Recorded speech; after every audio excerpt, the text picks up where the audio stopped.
The tour's going to take us about 1 hour 40 minutes and we'll be finished up in plenty of time for the orca show. I'll leave you there at the end of the tour. Just before we go, I'm just going to tell you a little bit about the park. The park first started in 1972. It's owned by one man. His name is Mr. Wolfgang Kiesling. He's German.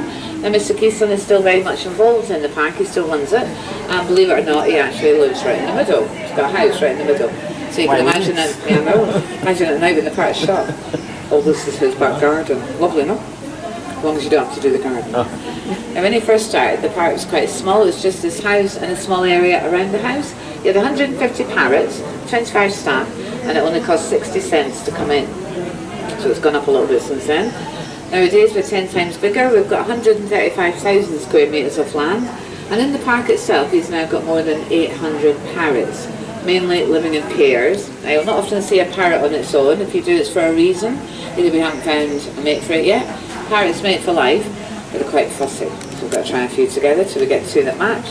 Or it's just one of these parrots that don't get on with anybody, just like people. Some parrots like to be on their own. Now, as well as the parrots here, he also owns a breeding centre up behind here in a little village called La Vera. And there he's got a further 3,500 to 4,000 parrots.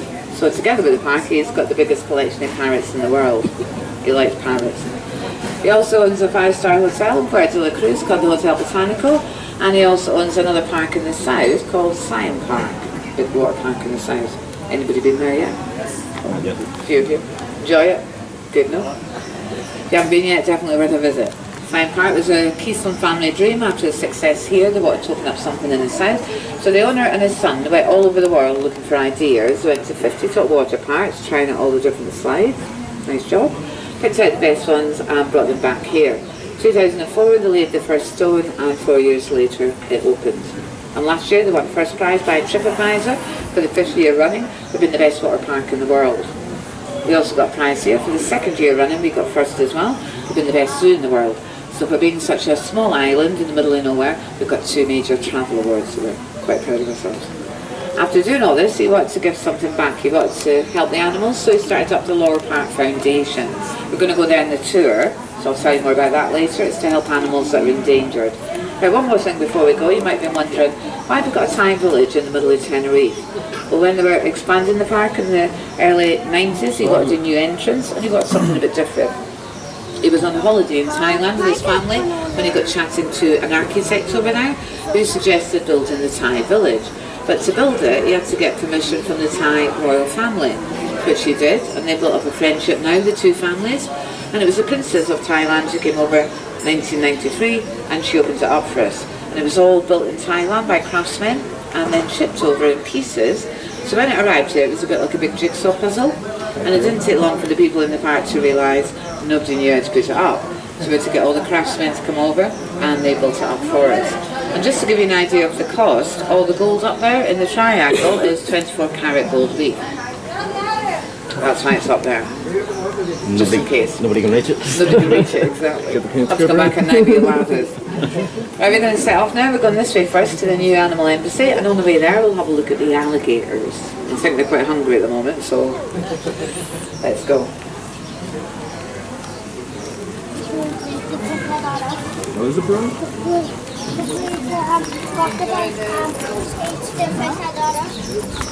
No, but I mean, you're not been on my shoulder for 5 hours.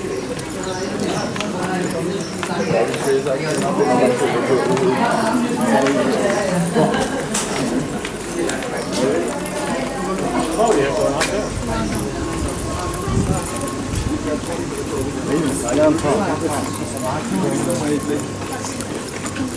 Yes. It's over 8 years. Yeah. No, I drove into it though. No, nice. Oh, it's from. I do something.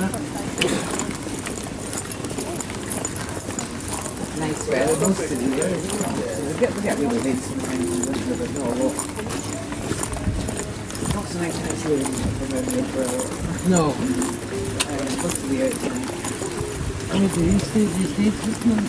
This week. Sorry? You stay up this week? See this part? Oh yeah, just get the back. I do. About 7 minutes to get home in the car. Not far, Oh,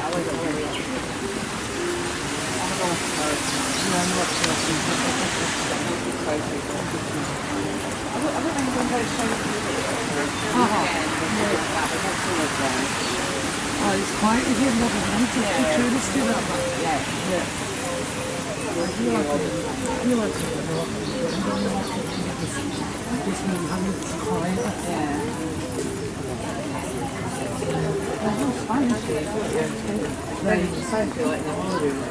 Yeah, yeah.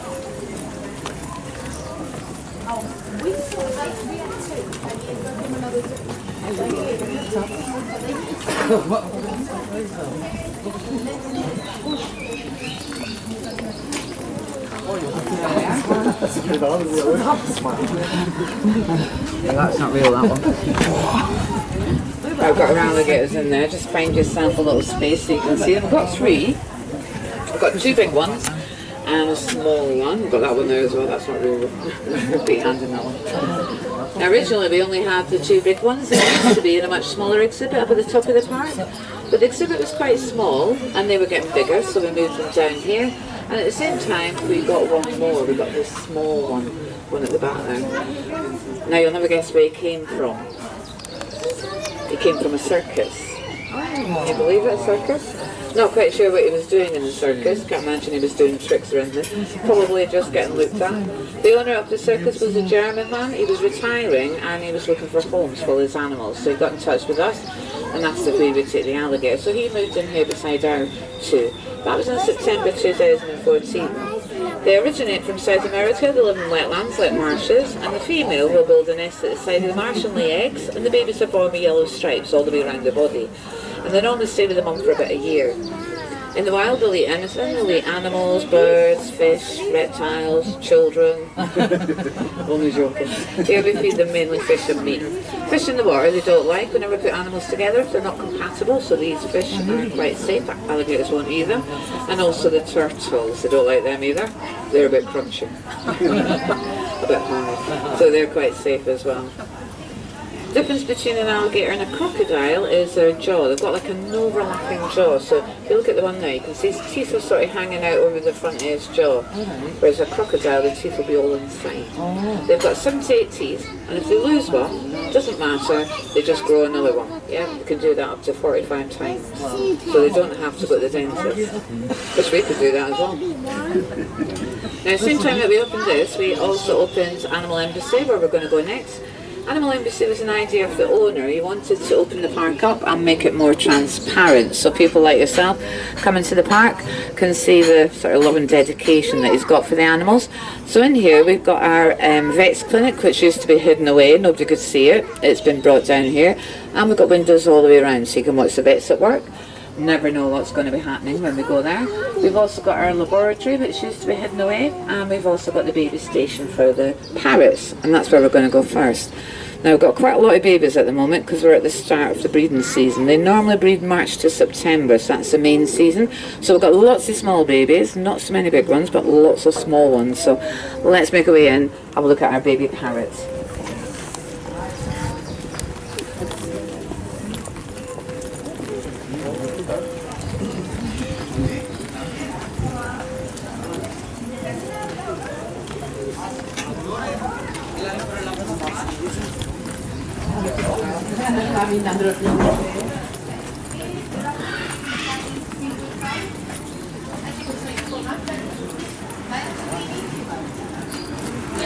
Wait here a few minutes till my colleague finishes. And then when it's feeding time, I go at the back in that kitchen, get all the food ready, and then one by one bring them at the front, and with the spoon, hand through the bases, so everything's going.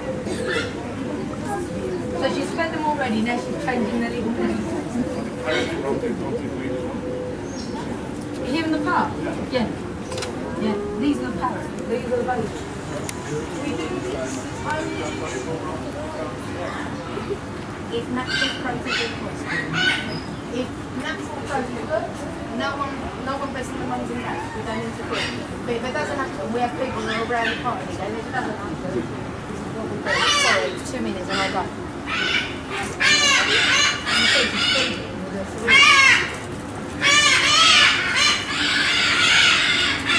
We're feeding them at the moment, so just give it a wee minute to have a look at the babies getting fed. We'll go and see them get fed. We feed them every 2 hours, so. There's another lady. Feeding them right at the window there, so you'll see them getting fed. So much big retired. She doesn't so much.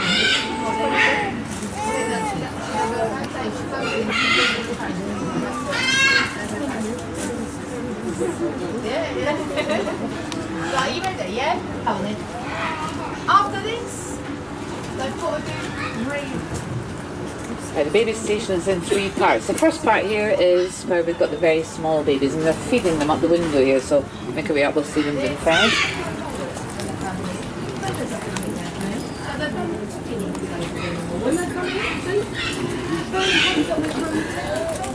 We've got a lot of babies. She's just fed these ones. Just wait a few minutes, she'll come back again. That's actually a baby in there. Yeah. All these incubators along the window, and at the back there we've got the babies in. Right, kids, you come up the front here beside me so you can see. Right, children, you come to the front. Come over, like the little girl. There we go. You go in the front now. You come over here as well. This way. Yeah, they're feeding them over here. Bring her over here.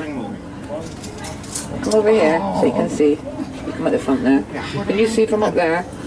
Right, she's going to get one out now and feed it at the window there, I think. She's looking to see. We've got all the babies in the incubators along the back and along the windows there. They're inside little pots. And we keep them in here when they're small. Not all the babies are brought here. We only bring them here if it's necessary. Here we go.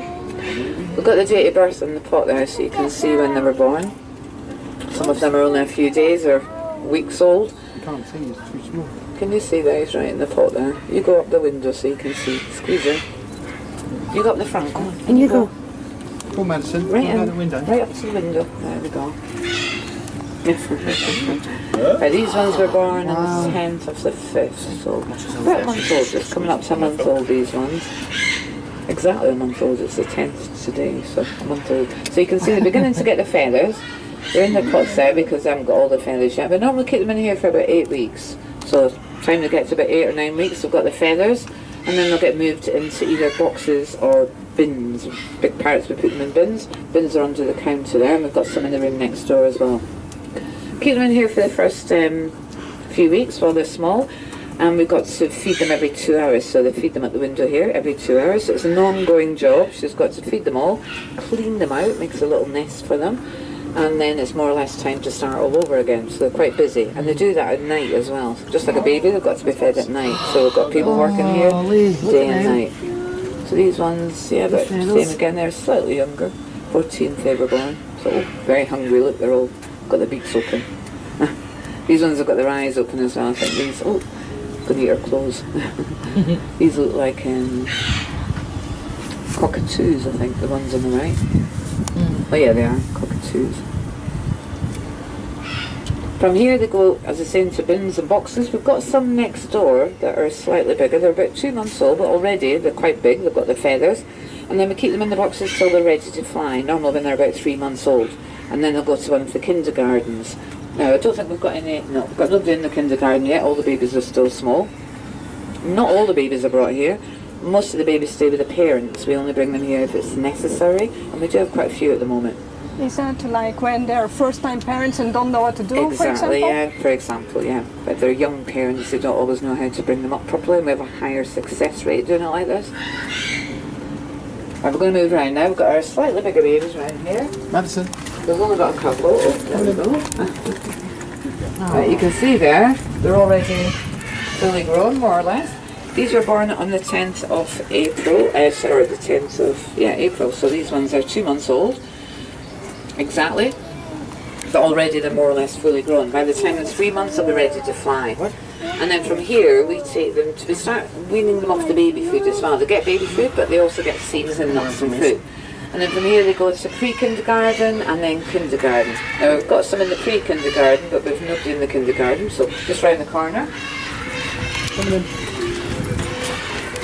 Our pre-kindergarten.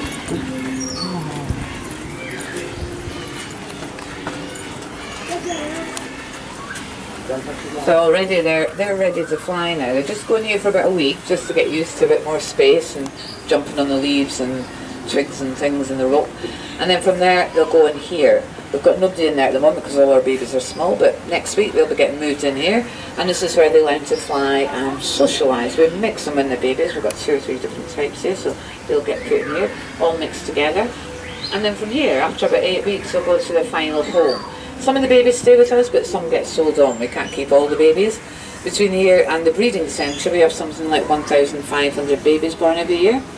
The owner's quite fussy who he sells them to. He won't just sell them to anybody. They've got to go to other zoos or parks and carefully selected private breeders.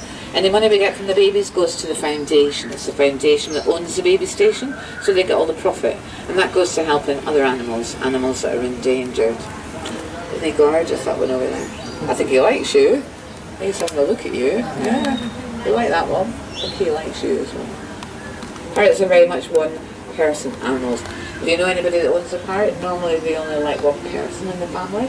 In the wild they mate for life, so if they don't have a mate, they'll pick somebody in the family to love and they'll hate everybody else. So they normally only like one person, so be warned if you get a parrot. Our second building is called Max Planck, so we'll make our way around there.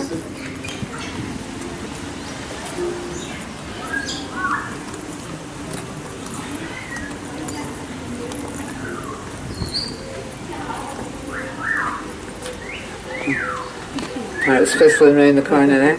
That's our African greys. Right, this building here is it's called Max Planck. You might have heard of them. They're scientists. One of the things they do is they study animals' intelligence, and they do it by giving the animals little tests to do, sort of behavioural tests, all to do with food. They hide the food, and the animals got to work out how to get it. And because we've got lots of parrots, they're studying parrots. So we're going to make our way through, just taking a quick look.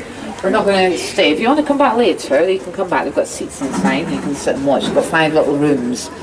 But we're just going to have a quick look now.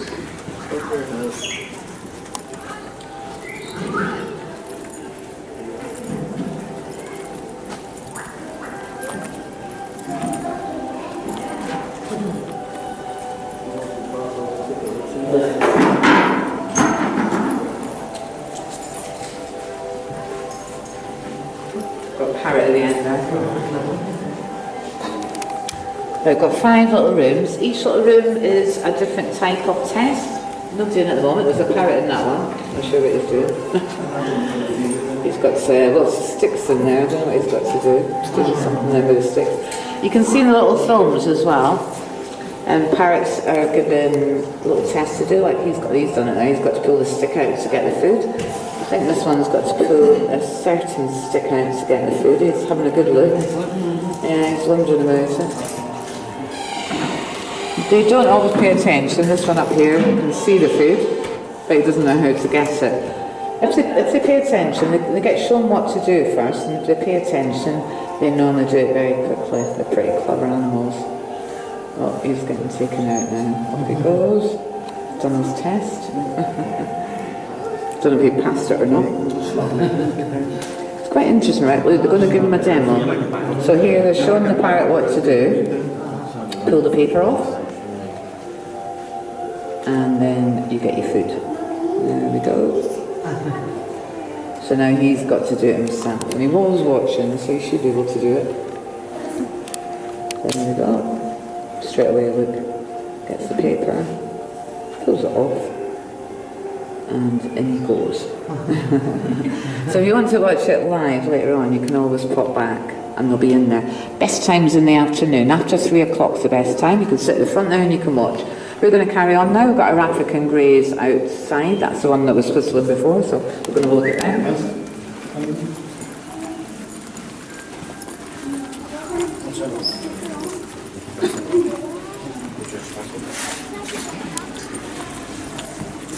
There's that tree then. Hello. Hola. Hello. Are you getting cleaned out now? They've gone crying now because the guy's in there cleaning, so I just sit watching him. If you want a parrot to speak, an African grey is one of the best. They love to repeat, not only people speaking, but noises, things like doorbells ringing, dogs barking, they can imitate anything. We've got one that says hello sometimes when he's in the bed, but I say they're cleaning at the moment, so we're watching him. Now, at the same time that we built the village, we also built the trees. The trees are called baobab trees. They come from Madagascar. And the owner wanted to have a couple of the trees in the park. He wanted real ones, but unfortunately, they take 2,000 years to grow as big as this, so we couldn't wait that long. So he decided to build his own. So they're not real. Pretty good though, aren't they? Made out of plastic. From a distance, they do look real. Behind me, we've got our laboratory. Let's see if any of our scientists are about. And that over there is the local primary school. That's our school bell. Sounds like a siren. That sounds like a siren. Something from the wall. Help, the kids are out. Kids are coming out now. Playtime. This is our laboratory. It used to be hidden away. And the owner brought it down here because he wanted people coming to the park to see that we do everything for the animals here. So any sort of testing, whether it's on the animals like they're doing there, blood tests, DNA, and even things like the water. Every day they bring down samples of water from all over the park, from the orcas, the aquarium, the alligators, and we test it here and make sure all the animals have got high quality water. And we do that every single day. So we've got all the latest equipment, very highly qualified staff who are just about getting used to us watching them. Used to be hidden away, now they're in public view. They normally ignore us. Next to it we've got the vet's clinic, and we never know what's going to be happening there, so let's go and have a look. See if our vets are in.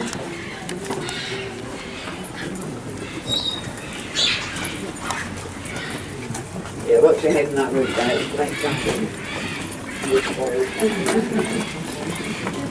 We've got two rooms. The first room is the examination room. If you look at the back, sometimes we've got little animals in boxes waiting to see the vet. Oh yeah, we've got one. Little parrot there waiting in the box at the back. And you can see in the little film up there one of our vets at work. Now we never know if they're going to be in here when we come past. This is where they normally examine the animals. I think they've been in because there's stuff in the bin there. So they've probably been in earlier. This is where they examine the animals, they treat them. And we also carry out operations. Operations are normally done in the room next door. And if you're walking past when they're in there, you can stand and watch. So it's all out in the open. Yeah, even the operation. And that's what the owner wanted. He wanted everything opened up so people can see how they treat the animals, the care they get, and we're not frightened to show it. We've got 3 vets, they all live close by, and we can call them down 24 hours a day if necessary. Big animals, the vets will go and see them. Small ones are brought here. Like gorillas, I think. I don't think they fit in the table, so the vets will go and see them. Right, let's have a look next door, see if there's anybody in that one. Anybody there? No. Nobody at the moment? Okay. We never know. That's where they do the operations, normally the bigger operations. And we never know, sometimes we come past and they're in there. A couple of days ago they had a little monkey on the table, but he's okay, whatever goes wrong, because he's back up in the park now. We'll pass him later on. Next to here we've got our own x-ray room and our own blood unit. Again, watch your head going around here because that roof is quite low in places. X-ray room in there. That's where we do the x-ray. And that's our, it was busy in here. This is our blood unit. That's where we analyse blood. When the park first opened, blood used to be sent off to the mainland and it used to take weeks, so the owner set up his own blood unit and we can now analyse blood here. So if an animal's not well, we can take a blood sample, check it ourselves, and then they get treated straight away, so there's no waiting. So the animals have got a really good health service, better than ours. Right, we've got one more building which is the foundation. I'll tell you about that when we get inside. And then we're going up to my favourite place. I'll tell you what it is in a minute. Can you guess? Canals? Yes. Oh yeah. They're my favourite.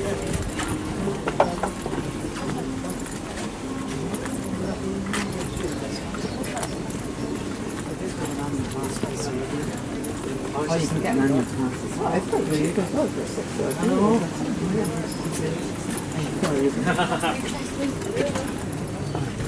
population. I didn't know what the number says. That's 7 billion? Billion, yeah, 7 billion. A lot of numbers there. Yeah, that's the population of the world there as you come through the door. Just have a quick look. You can see how fast it's going up. Over 7.5 billion people in the world. Yeah. Look down below, in the year 2000 it was 6 billion, and at the beginning of the last century it was 2 billion. So So you can see how much has gone up in just over 100 years and rising all the time. That's one of the main reasons for animals becoming endangered, because we're just taking over. We're taking over all their lands, we're taking over their homes, food supplies are running out, and rainforests, for example, are going down. Every time that number there goes down, it's the size of a football pitch disappearing from the rainforest. And some animals have lost their homes. Other reasons are animals are still hunted for their skins, trophies, etc. And also pollution, especially in the oceans. A lot of marine animals are becoming endangered. So lots of reasons. Foundation was set up by the owner because he wanted to help some of these animals. And at the moment we've got 160 projects in 30 different countries, and we've raised over 19 million US dollars up to now. And it's all to do with helping animals that are endangered, and protecting them in the wild, and also with breeding programs to get the numbers up, animals that are critically endangered so they don't become extinct. Around the other side we've got a big map, and that shows you some of the projects that we've got running at the moment.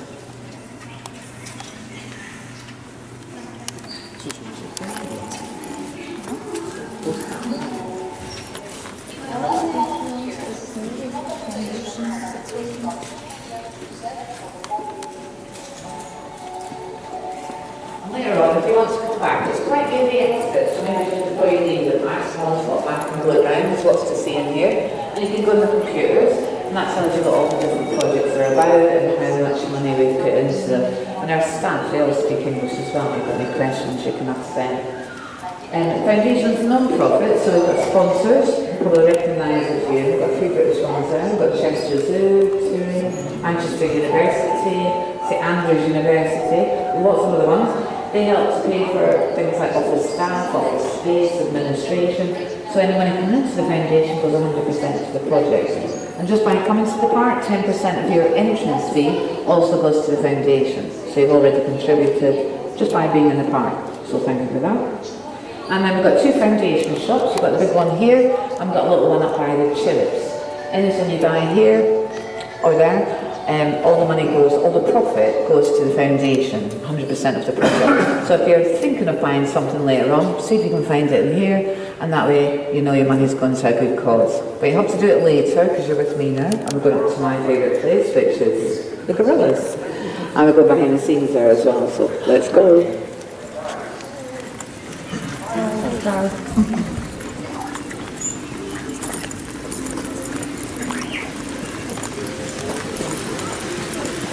Animal Embassy is one of my favorite projects from Loro Parque. All right. You've been here before, haven't you? In 2015. Yeah. I'm sure you came on my tour.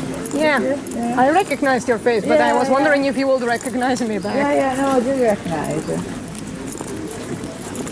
Get that many people, but I thought, I'm sure I've seen you before.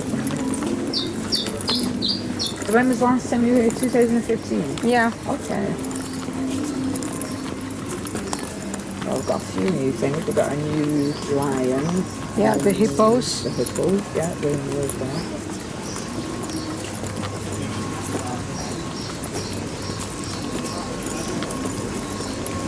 Mr. Keeson's still around. He's 82 now, but he's still very much involved. Yeah, we never got to meet the owner though. No. He's getting old now. He does come out. He wanders about sometimes, but not as much now. He's getting older. But he's got a son. His son works. He does science art, and he runs the foundation. The son as well. Me too.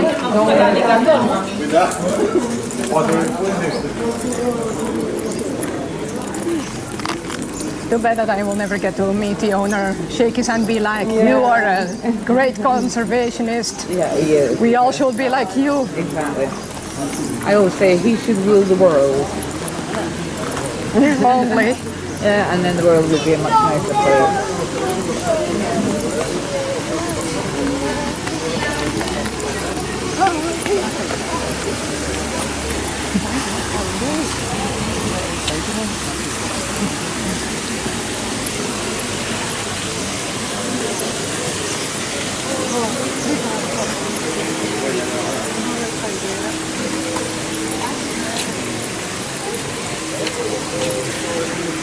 Okay, we met, so we'll catch up. We'll look at our fish.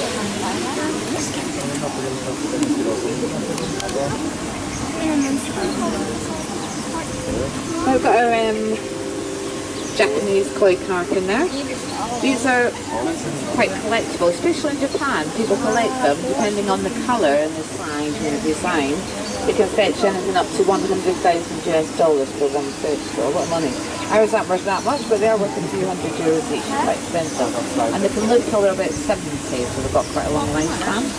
Now they do say in Japan they're looking for one that's pure white with a red circle in its head, a bit like the Japanese flag. So if you see one like that, let me know.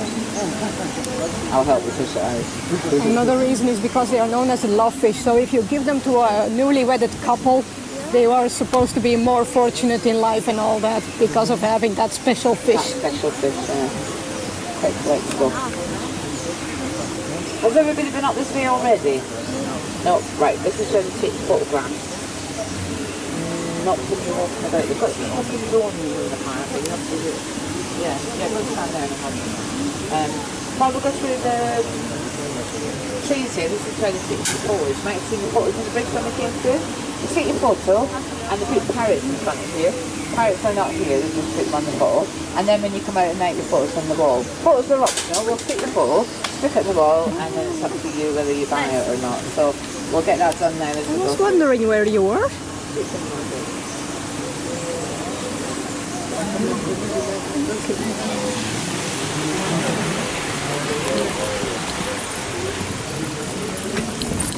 I was starting to wonder there, where is the black swan? Because I always remember they lived there. I didn't see them, that's why I never Yeah, mentioned them. finally came out. Are the chicks fully grown now already?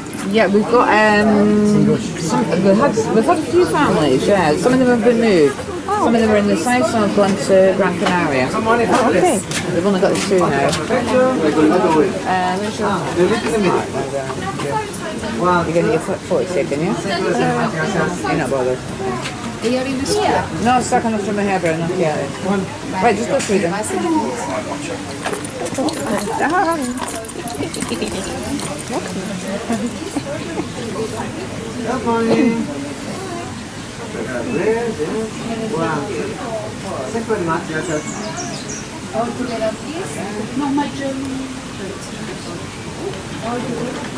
Good morning. Is that four? Yeah, four.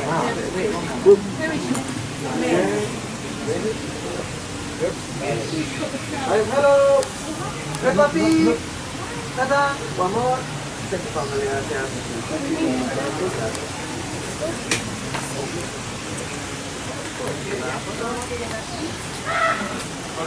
Good morning.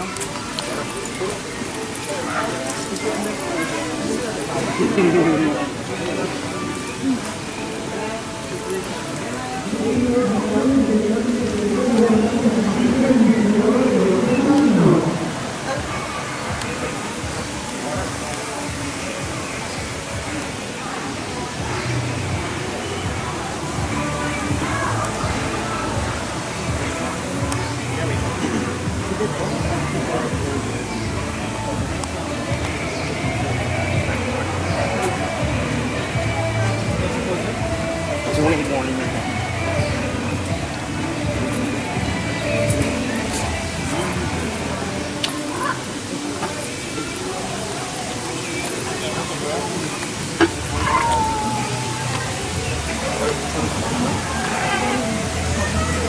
I've got a sight of the gorillas just up here where the red flowers are.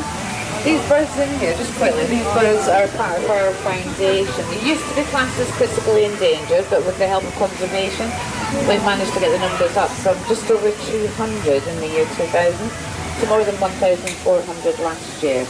So they've been taken off the critically endangered list and are now just classed as endangered. Can't see them very well, but they're very handsome.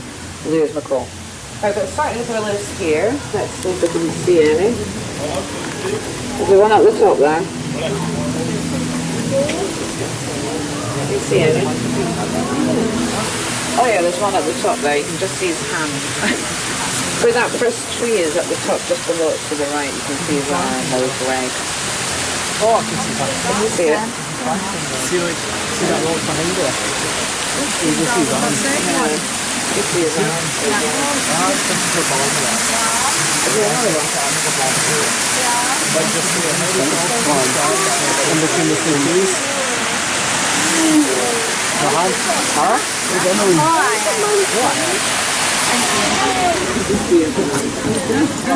is right behind the rock.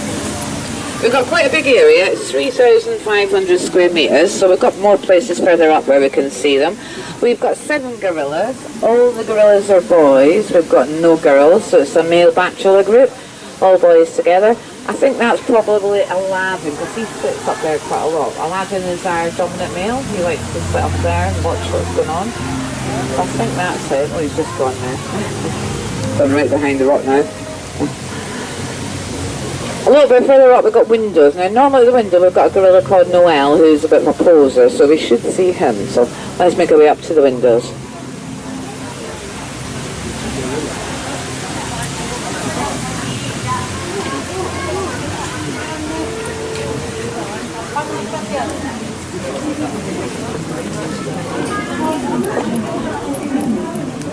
Oh, look, there's one at the back there.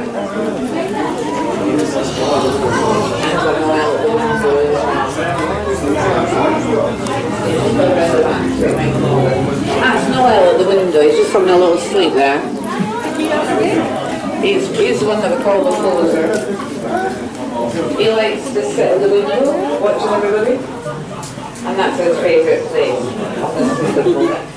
His name's Noel, he's one of the older gorillas. He's 33, he's going to be 34 this year.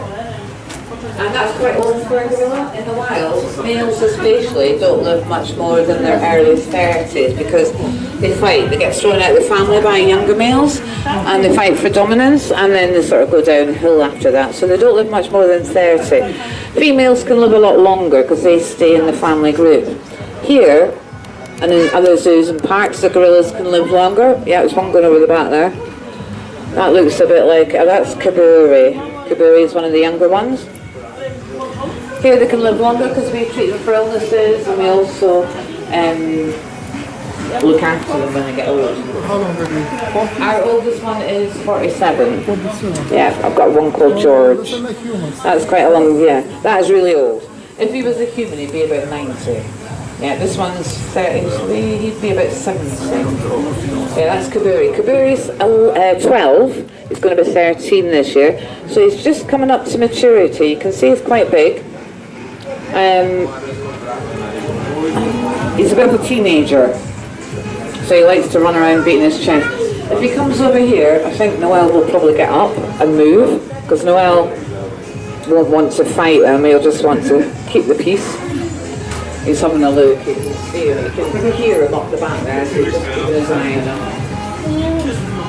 At the moment we've got 2 young gorillas. We've got Kaburi and he's got a little brother called Bongo, who's 10. And then we've got 4 older ones, including Noel. And we've got Aladdin, the dominant male. I think that was Aladdin we saw at the top there. We can only have 1 dominant male in the group. Because they're all boys, we've got to watch their ages. So we've got 4 old ones, 2 young ones, and 1 dominant male. At the moment, he's 20. We're trying to get him somewhere to go because we've got the 2 young ones growing up, and one of them will take over. We think it's going to be the younger one, his brother.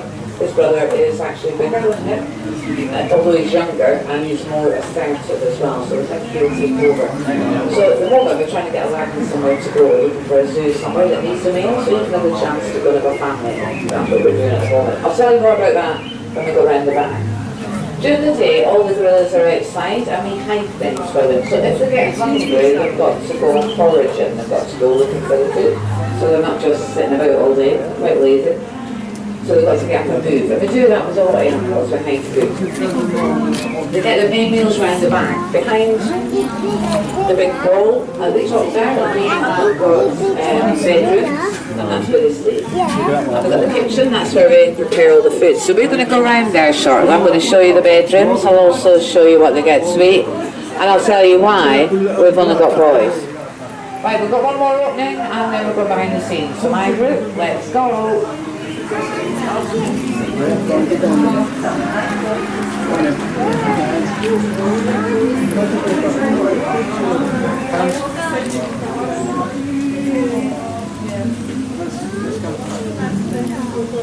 going to see some more in a minute. We're going to go around the corner. Mom,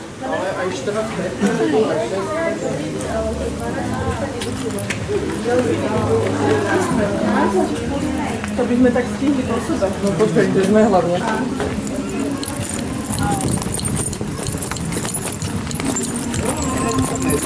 See them all sometimes they're asleep and they're walking or something, but they are all outside. They're just looking back in cookery there, just getting his bedding. They normally, if they're going to go to sleep, they'll get leaves and things and they'll go and make a little nest to sit on. Right, we're all here. Right, we're going to go behind the scenes. We're going round the back there. I'm going to show you the bedrooms, kitchen, what they get to eat, and I'll tell you why we've only got boys. So let's go behind the scenes.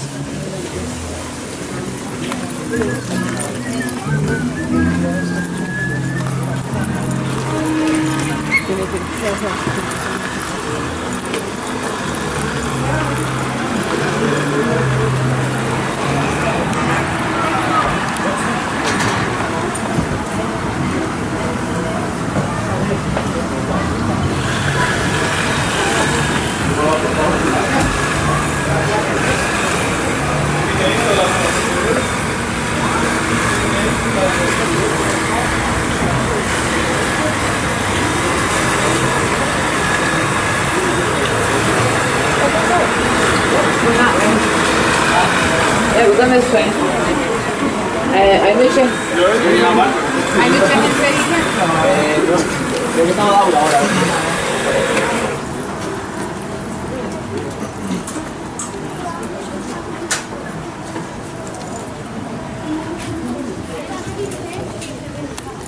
Sit a bit there so we get everybody in.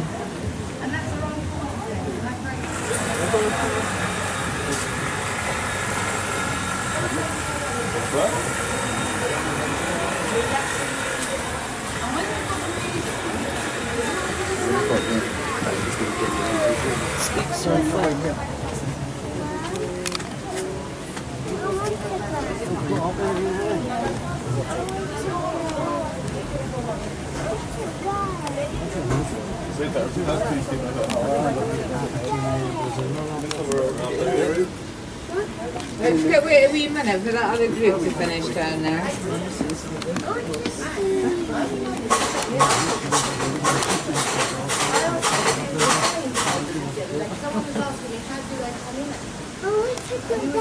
You can't at the moment, you have to wait your turn. Wait your turn. Because that's how you do things. We're just going to go see their beds, where they sleep. You're going to go see where they sleep.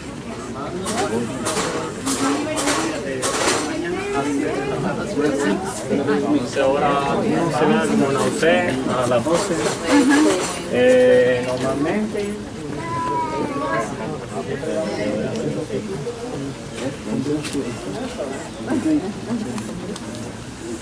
I'm coming in. No, don't worry, don't worry. Thank you.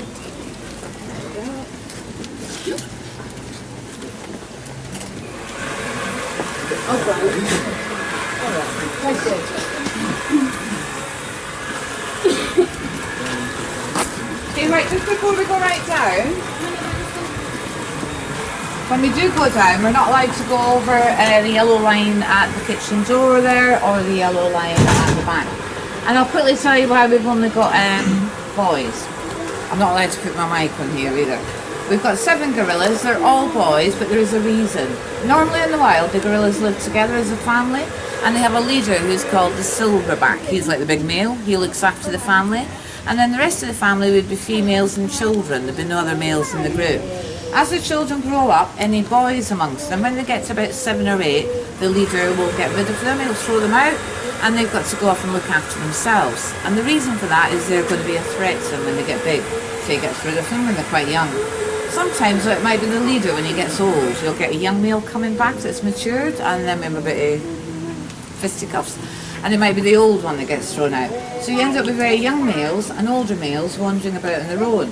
And in the jungle, they're quite sociable. They don't like being on their own, so these males gather together and they form male bachelor groups, just like we've got here. And the reason we've got one here is the same thing was happening in the zoos. You'd have zoos all over the world with families, and as the families are growing up, the keepers have to separate the males. And some of the males used to end up at the back of the zoo on their own, and they get really stressed out. So the owner here decided he was going to start up a bachelor group so that any male in the zoo on his own could come here, and then they wouldn't be on their own, they'd be in a social group, just like they would in the jungle. And we were the first zoo in Europe to do this. So we're a bit like a retirement home for the old ones. We've got 4 old ones at the moment. We're here for the young ones to grow up, and then we're also here for gorillas like Aladdin, who's the right age to go and have a family. So we're trying to get him somewhere to go. Before Aladdin, we had a gorilla called Leon, and we've got a picture of Leon just here, so I'll tell you about him here. There he is, that's Leon.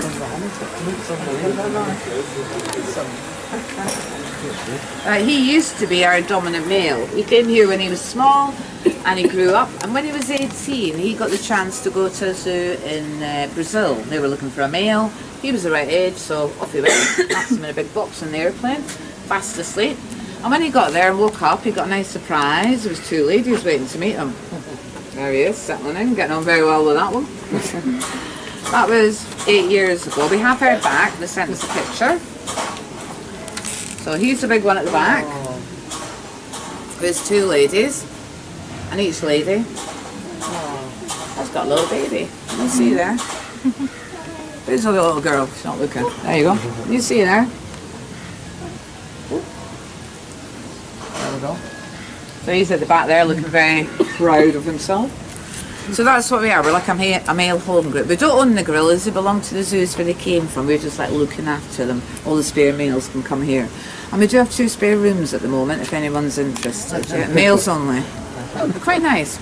I'm going to only when they get to eat. So come round the table. Kids, you come up the front so you can see.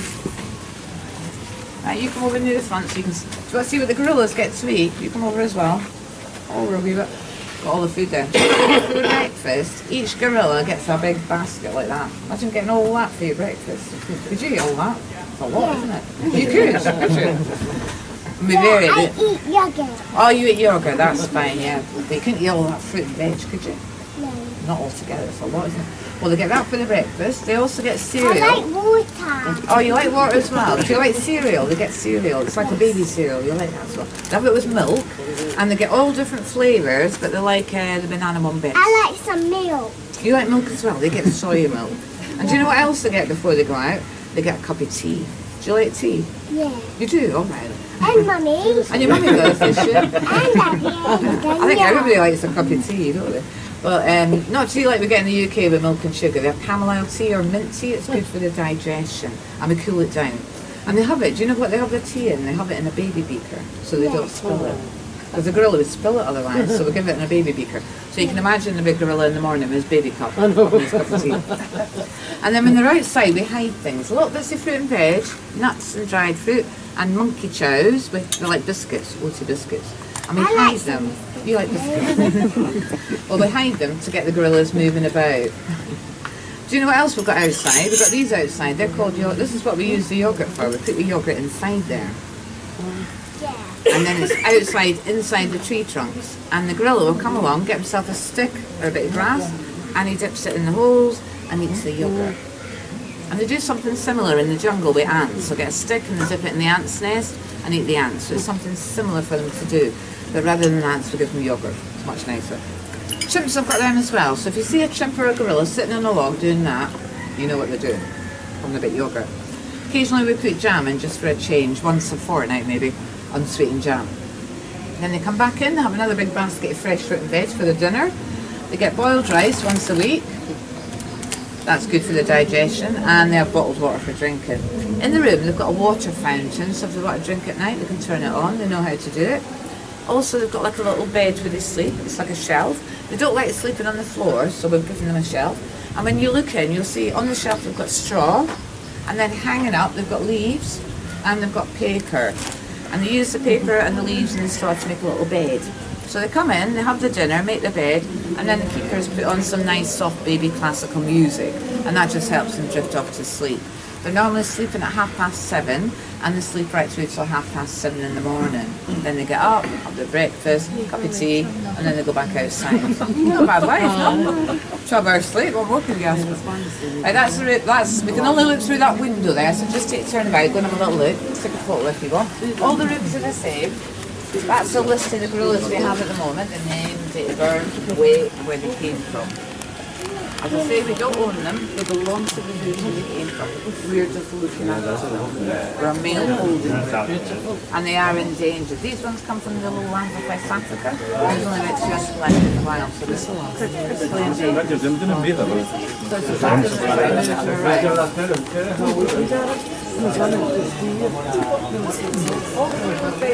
Underground sensors for the winter, and I don't know anywhere else in Tenerife that's got underground sensors, but they've got it in there.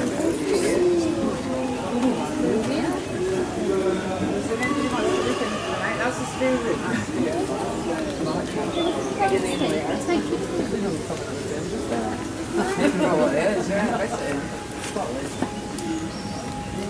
Right, once we've look, we're going to head back up the hill. We've got the penguins now, that's our next stop, so let's go.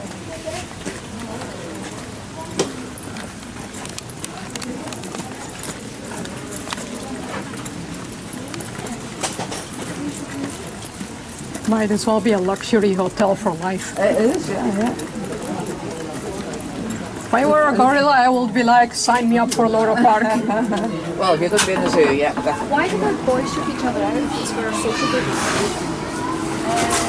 Well, in the family, they have done with males, there can only be one who's looking at women. Yeah. No, I mean in the boys group. Well, in the boys, I mean, well, normally, you don't want male to be there, they can be male to that's fine, you don't want male.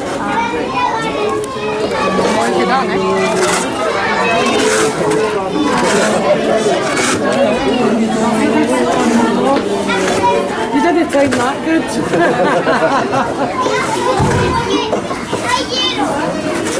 I'm just waiting a wee minute till let that go.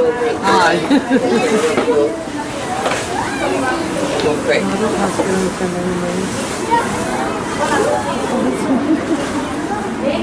It's the last 2 weeks of school now, so a lot of the schools are coming here for the kids.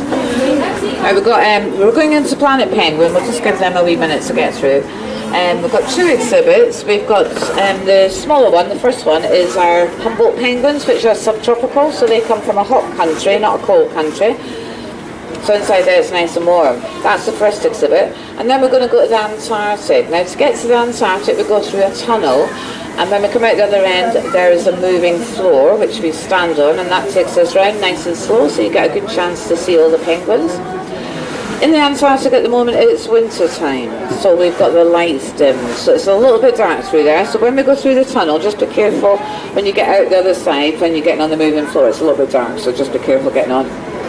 And through there it's about -1 at the moment, so did you all bring your jackets for that bit? Where the penguins are, not where we're going. Right, have they gone through yet, or they're still there?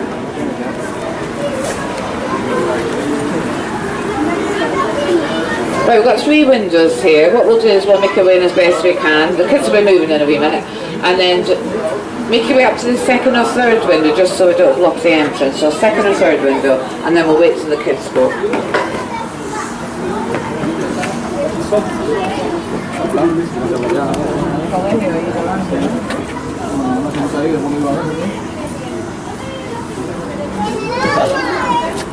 ¿Eh? ¿Me sacan ahí? Subiendo, ven subiendo, no debe, no me sacan.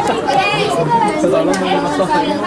No están todavía los están en el sur, pero no en los polos, ¿vale?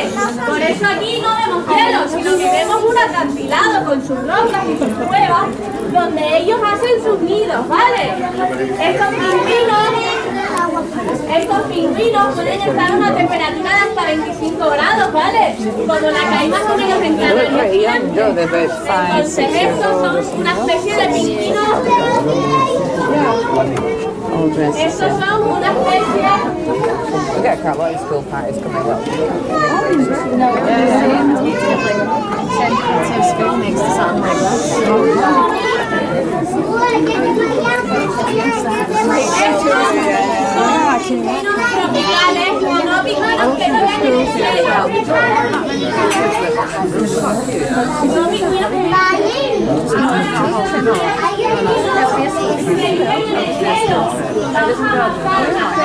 En la que se tocan las paredes hay una sorpresa, ¿vale? Luego nosotros tenemos una cinta que va a ir transportando. It's called Pinkstermaandag for us.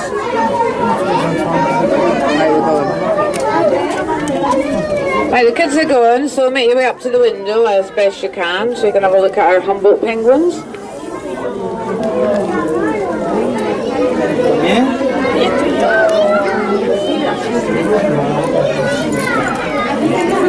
Humboldt penguins are subtropical. They come from a hot country, not a cold country.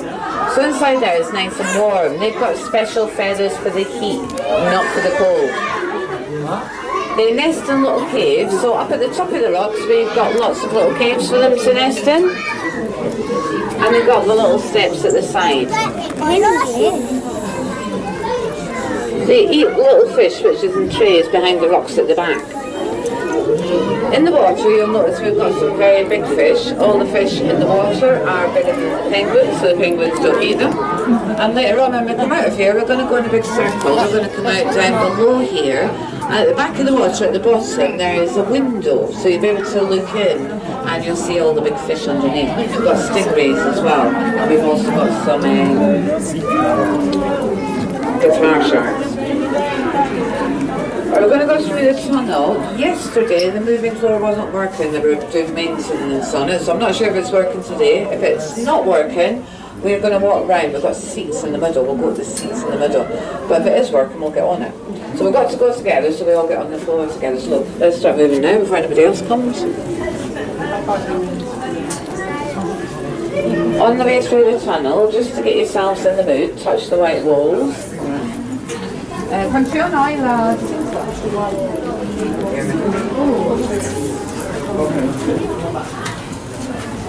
As I say, it's a little bit dark because it's winter time. If you've got sunburn, it's good for the sunburn. Don't put your tongue in it. Right, I think the floor is moving. There seems to be queuing up there. So we'll queue up to the left-hand side to get on the floor. So wait here.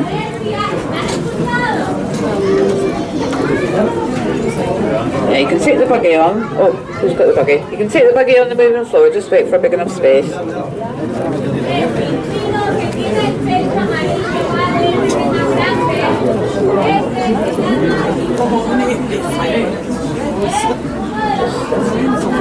getting on there. Right, Margaret, up here, so we're all together.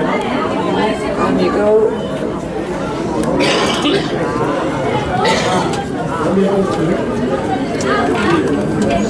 Yeah, you can take the buggy on, just wait for a big enough space.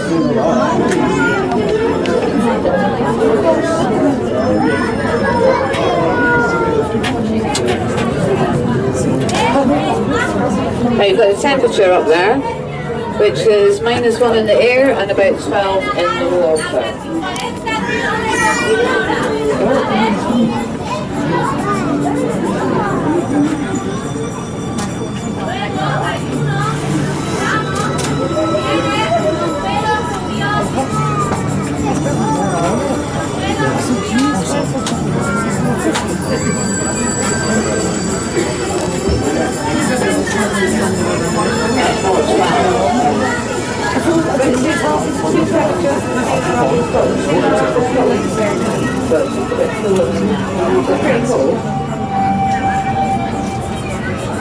Otherwise it would be ice.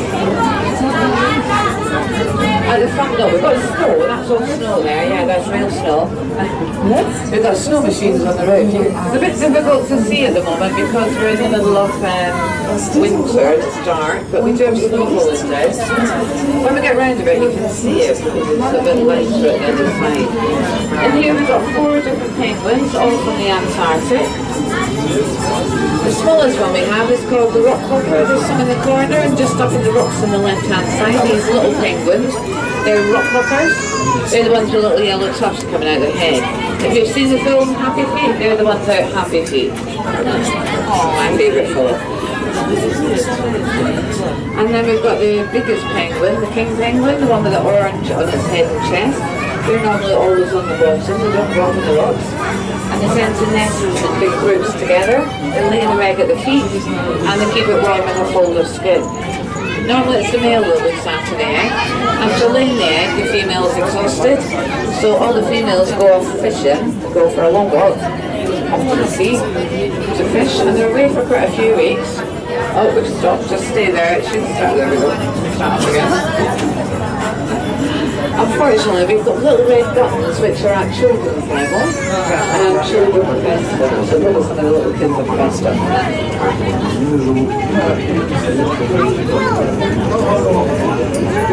So the female goes off to fish and the male looks after the egg. Once the baby's born, the father looks after it, so the mum comes back with the food, and then the males they'll go off and the females take over. Here they don't need to do that, so they just take turn about looking after the egg. We've also got a penguin called the gentoo. The gentoo is the one with the white patch over its eyes. There's quite a few sort of in the middle area there, and up in the rocks as well. And we've got one more penguin called the chinstrap. Now we've not got so many of them. We've got to look for them. They've got like a black line under their chin. We've only got about 10. See any at the moment. On the roof we've got the special machines. We've got snow machines. If you look to the right hand side, that big black circle on the roof, on the right there, you can choose to make out the snow coming down. Well, we've got 6 of these circles on the roof, and we've got snow coming out of all of them. We have around about 12 tons of snow a day, so it's a lot of snow. Penguins use that for a lot of drink. They'll catch the snow, and that is their drinking water. You can't drink the water when they swim, that comes from the sea. We also have a lighting system. It's all computerised, so depending on the time of day and the season, the lights will come and go.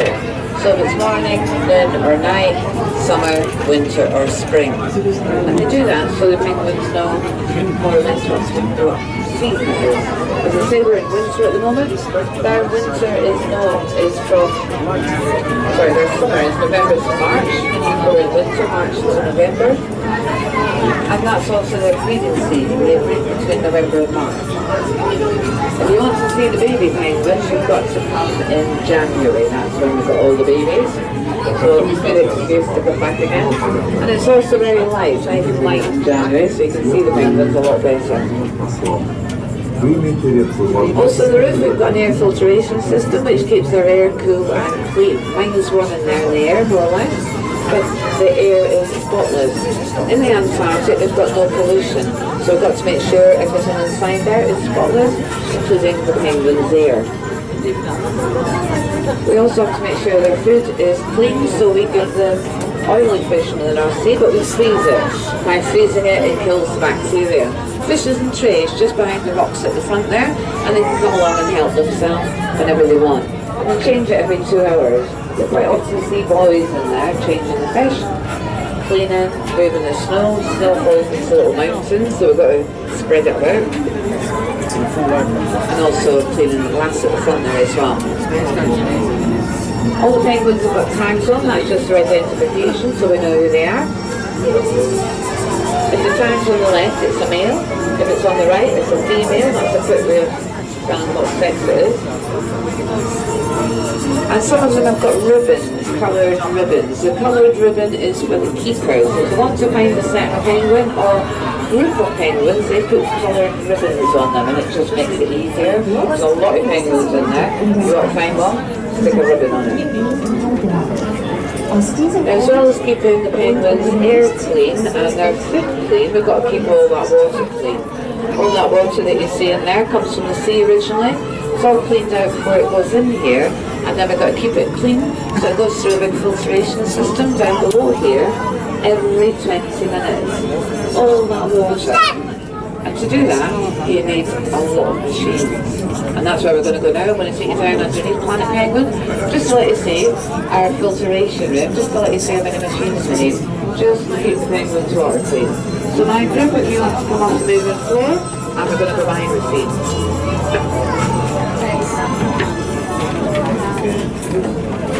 As it is now winter, penguins will be in darkness.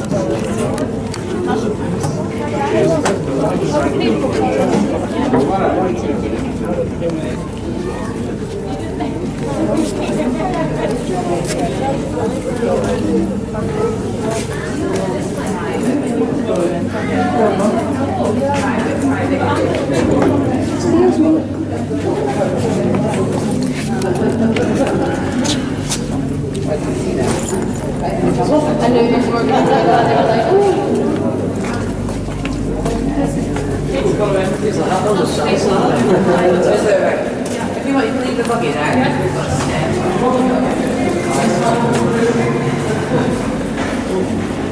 Only Discovery tour.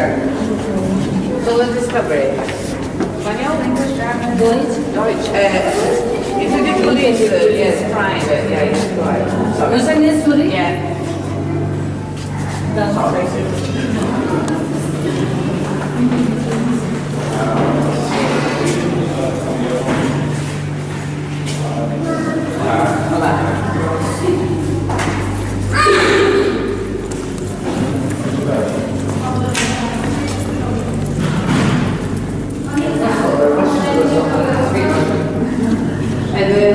We're going just down to our big filtration room just to let you see how big it is. It's a bit cold down here, so we're not going to stay too long. That's not the owner. We will see a picture of the owner later on. That man and woman there used to work here. They were Mr. Keithland's sort of first employees when he first started. They're both retired now, and for some reason he's put the pictures there, and everybody thinks it's him, and they start taking photos, so it's not him. We will see a picture of Mr. Keithland later on when we got to the orchids. Some pictures there. You getting tired now? Yeah. Right, the steps around the corner here. After this we'll look at the orchids, and then we'll look at the show. You'll like that.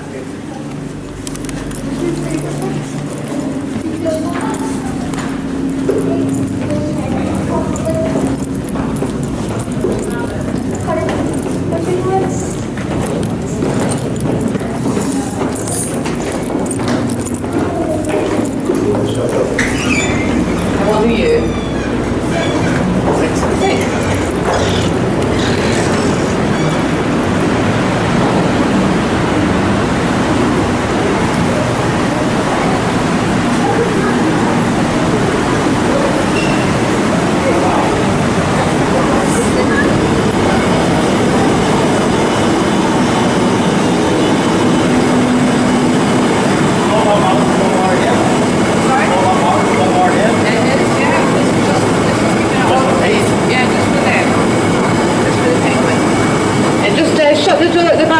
Please, thank you. Just got a wee bit further.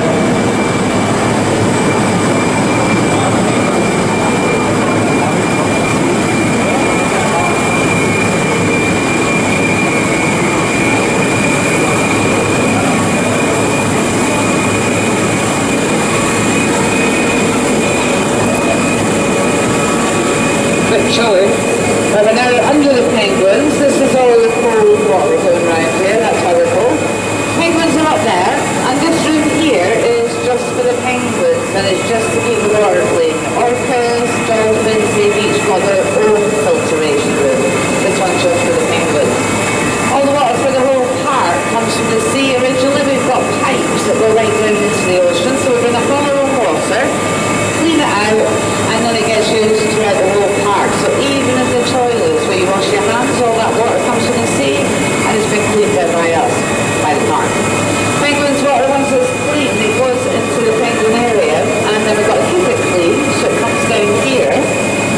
First it goes into these big blue and turquoise filters, which clean out about 80% of the water, so it's done which coming out the top there.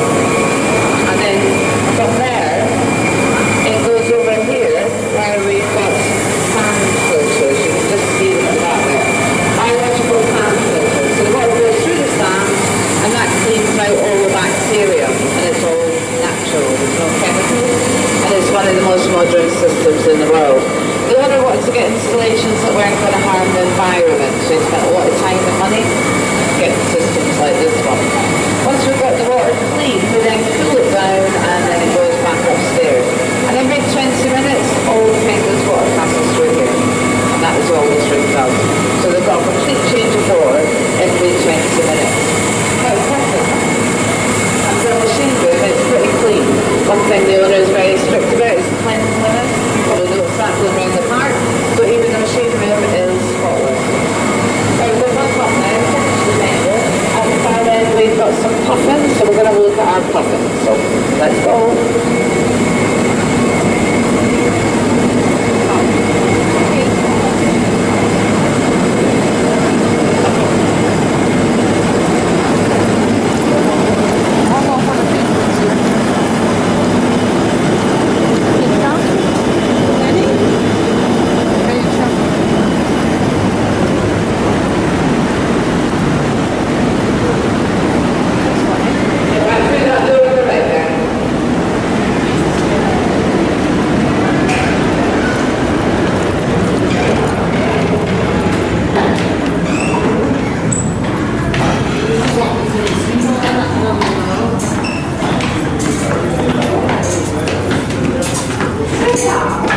shut that door there at the back there as you come through. Right, we're just going to walk around now so we get to the puffins at the far end.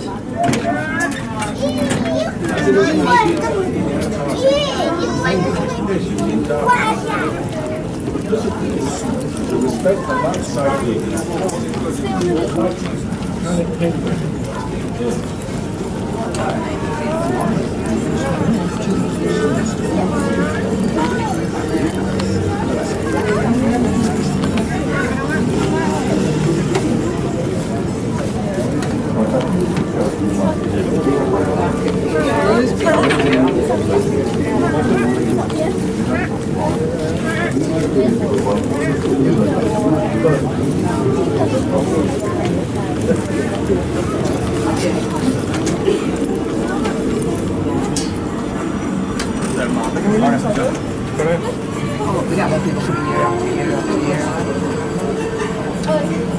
We've got little puffins in here. Puffins are one of the few animals that we have in the park that are not endangered.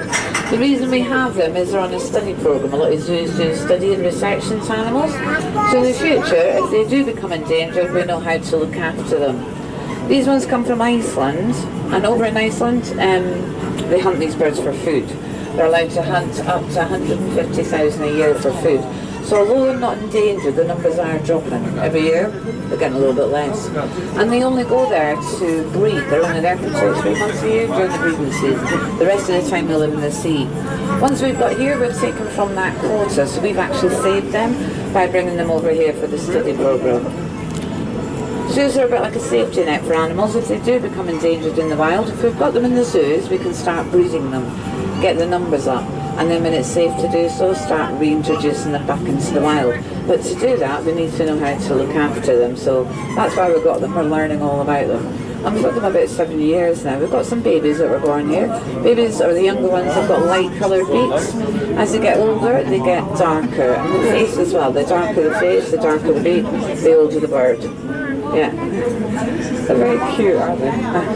Along at the end, we've got our big cylinder of fish. So let's make our way along there and have a look at this. It's quite impressive.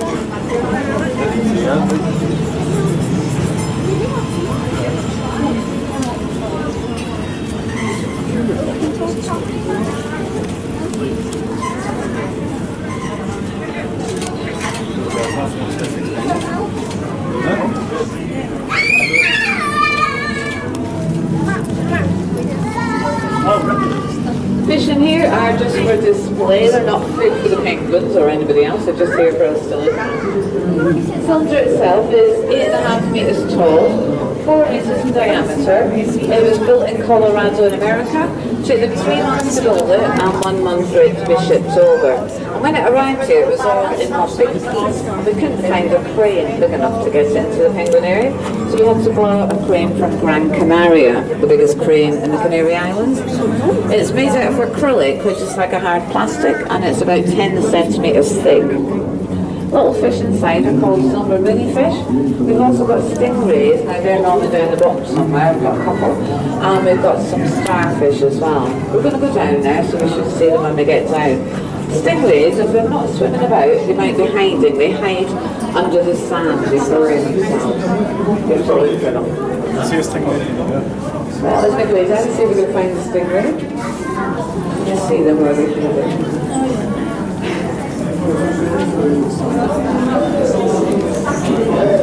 Yeah, we've got different fish. They had different fish last time you came. We had sea bass. Yeah. Alright, there's a little fish. That was stingray down there under the sand. Trying to hide. Not very well hidden. Starfish in the side along the rocks. So there's real starfish. That we have.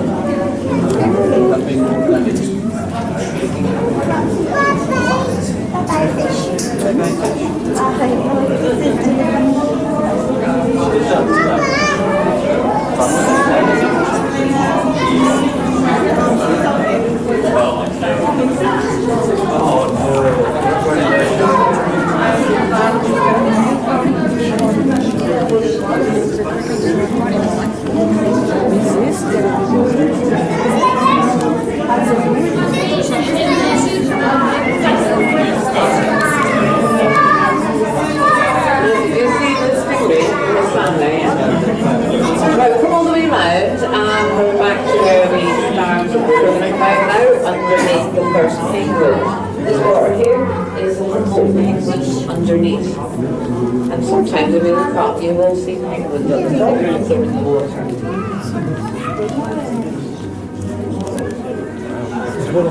No, they don't eat this fish. Yeah, all the fish are bigger than the penguins. They do chase them sometimes, but they don't eat them. I don't know if there's any penguins in the water at the moment. Can't see any. We've got all the big fish. All the big fish are, as I say, bigger than the penguins, more or less. The penguins will eat them. They get little tiny fish, right? And they're in trays up the top. We've got, oh, there is a penguin up there.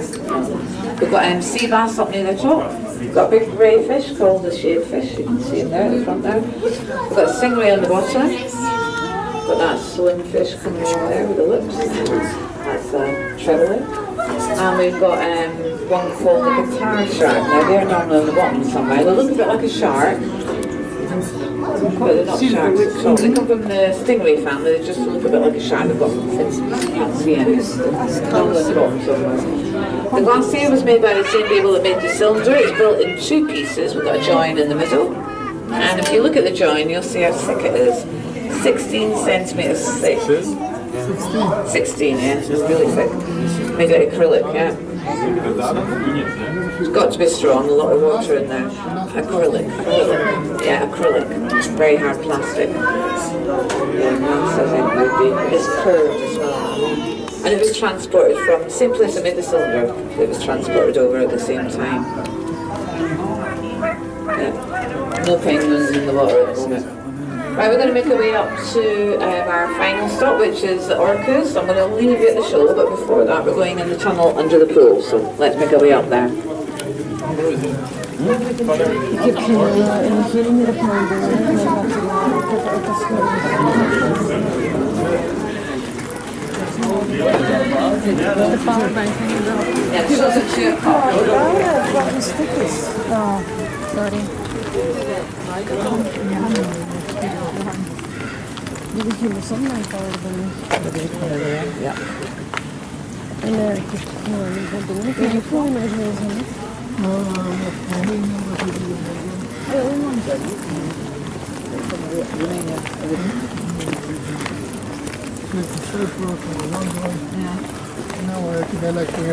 Ja. The weather's a bit better, yeah.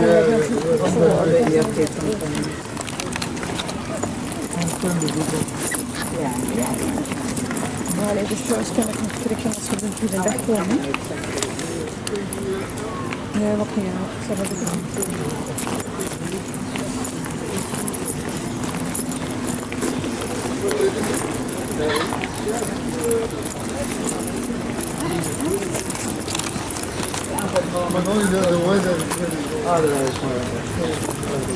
Sea lions in there. That's where the sea lions are for later on, if you've still not seen the show. I think you're going to the 3:30 one. Yeah. So it's quite near the exit. When you come out of the sea lions, you just go around there and it takes you back to the exit. So 3:30, if you've not already seen it this morning. Right, we're going up the hill to the Orcas on the way up. We've got some anteaters and capybaras in here. See if we can see them. They're in there somewhere. Can't see them at the moment.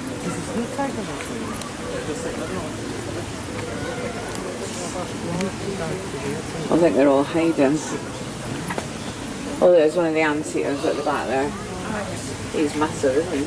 Giant anteater. Oh, there's a capybara as well at the top of the right. Right up at the top of the wall there. Giant rat. They come from the rat family. But they look a bit like a guinea pig. Anteaters are not friendly. They're quite aggressive. Anteaters don't have teeth, but they've got big claws and they would attack you. We don't feed them ants, we give them a special food that's been developed for zoos. And up at the top we've got ant hills for them to feed from. And they've got a long sticky tongue which goes in and out 160 times a minute. So very, very quickly. Bionic tongue, yeah. I suppose they're big animals, they've got to see a lot of ants, so. There's one in San Diego, and it's such a troll because it's with a bridge and it comes out under the bridge and then goes back. And goes back in again. As if it's saying, hey, try to photograph me now. Okay, I'm gone. I'm going, right, yeah. If you're not quick enough, you don't get me. And here we've got some little monkeys called tamarins. These are called red-handed tamarins. Look orange to me, but they're called red-handed. There's a little red-handed tamarins. And we've also got a slightly bigger monkey called a saxy. Can't see them at the moment. And we've got a couple of sloths. I can see the sloths at the top there, the sleeping. Yeah, having a sleep up now. They do sleep a lot. They can sleep 15 to 20 hours a day. So it's not often we see them awake. But like a teenager. I don't do that.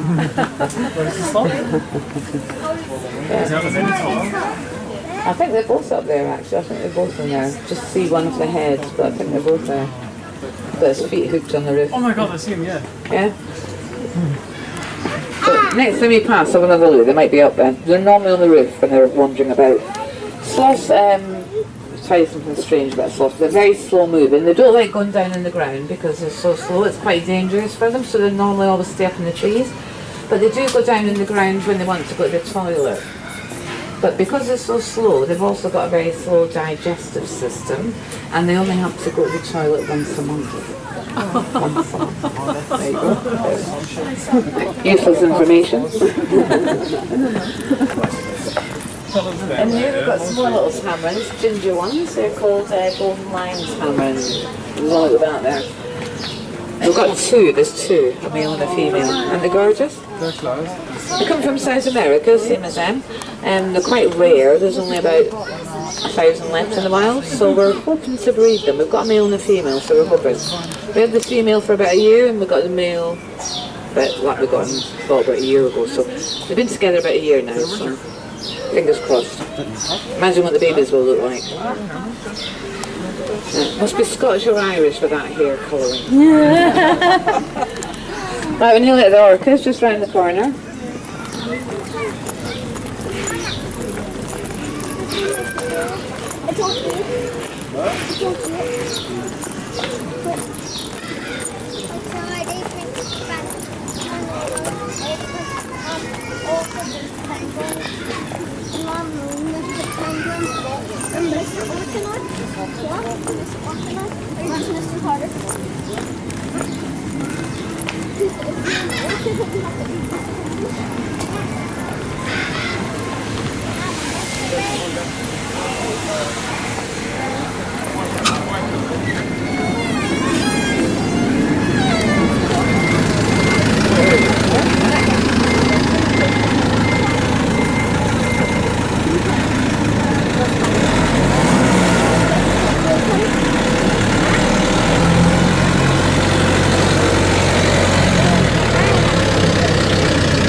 Yeah, we've got 3 bottles there. I think he's done some more.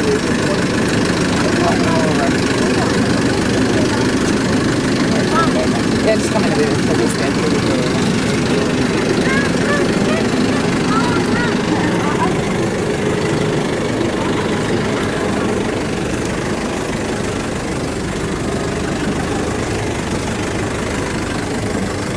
Look at that.